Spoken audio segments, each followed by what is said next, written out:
Welcome to our jack-o'-lantern crocheted top tutu tutorial. Just in time for the holiday season, fast approaching. Alright, now this one will fit up to size 24 inches around the chest/waist. The supplies that you're going to need are of course the crocheted top, your premium tulle, felt or foam pieces, scissors, hot glue, optional 1/8 green ribbon and leaves to create a vine effect, and your imagination. We've already cut our tulle from a bolt and we're using orange shimmering premium tulle. We have a full-length video on how to cut tulle from a bolt available on our channel. We're going to use the slip knot method. We've cut our tulle in the pixie or angled cut, 3 to 4 inches in width. This one's approximately 9 inches in length. Doing the slip knot method, remember not to start at the very bottom. Basically, you don't want to start on that thin thread that goes on the bottom and at the very top, because that can break on you. Take your tulle piece, fold it over, bring the tails as close together, squish that top area. Now bring it through your crocheted hole, widening it with your fingers.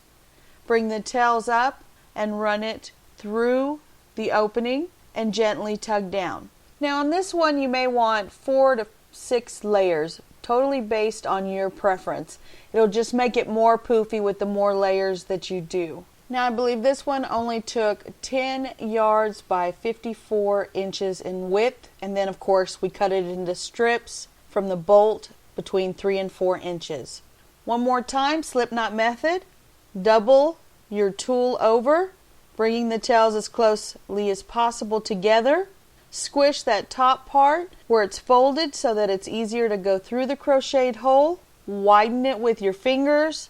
Bring the tails up, bring it through the opening, and gently tugging down. And do this for as many layers as you're creating.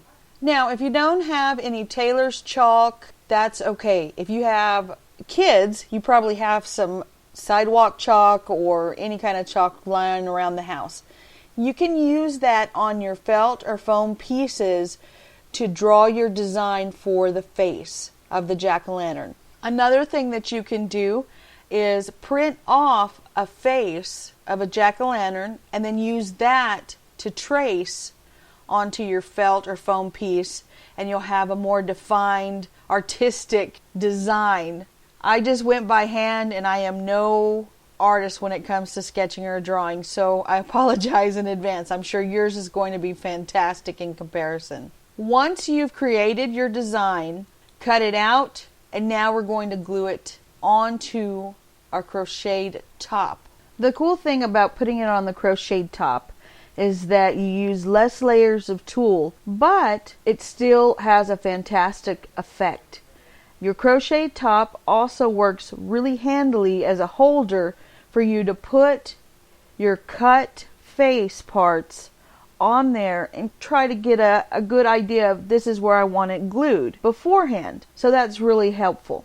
Now, if you wanted, you can always go back and put it instead on your tulle and add a few more layers to the crocheted top, or use a shorter crocheted band. Now that you've determined how you want to place your eyes, nose, and mouth, it's time to add the glue. Now I do recommend using those felt pieces. Those are going to help you out tremendously when you're working with a crocheted base, because it'll help you make each part adhere more securely with less glue.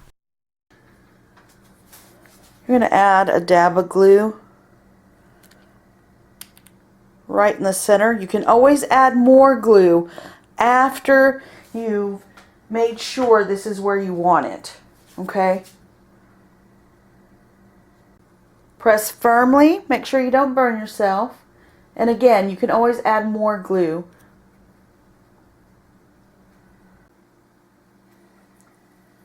Now pick where you want the nose to go.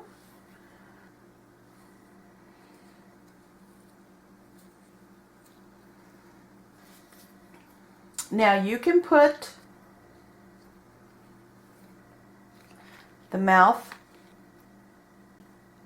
on the crochet top, or you can put it right below. Now this is where the fun comes in. Sometimes it's better to go from the bottom.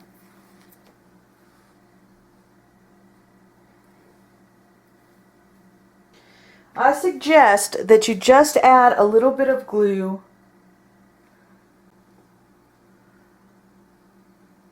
Go ahead and let that kind of dry for a moment, just a little, and then you'll add your next spot and your next spot like that.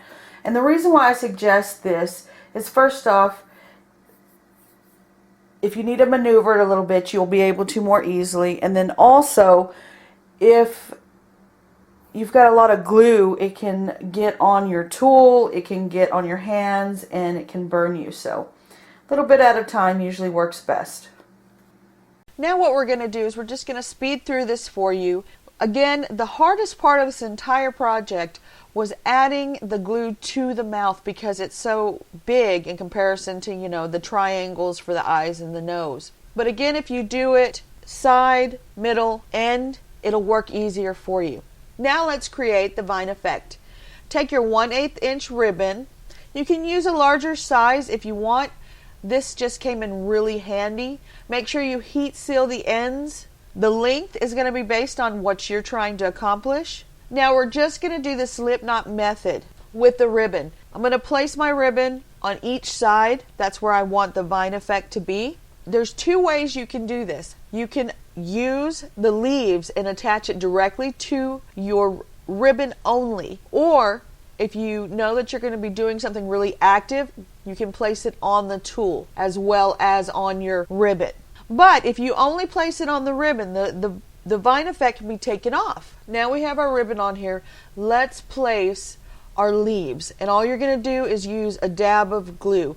Now I suggest using that hot glue that's all-purpose and it's clear. That'll be easier for you, so that way if any shows, it won't show that severely. Be real careful if you're just attaching it to the ribbon, because you can burn yourself because you're working with such thin ribbon. Hold it up so that way it doesn't touch the tool. Sporadically put your leaves, go on to the other side. Now here's a neat thing that we did.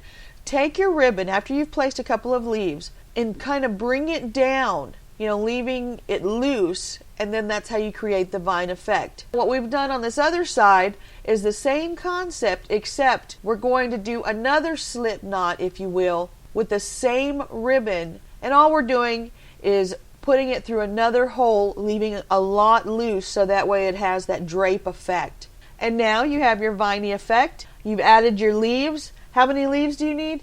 Totally based on your preference. Here's something I just learned recently. That end of the ribbon, I took my regular household kitchen scissors, not my fabric scissors that are extremely sharp, but I took my household scissors and I did it just like you do with curling ribbon, and it does work. Just don't do it too hard because you'll end up cutting it.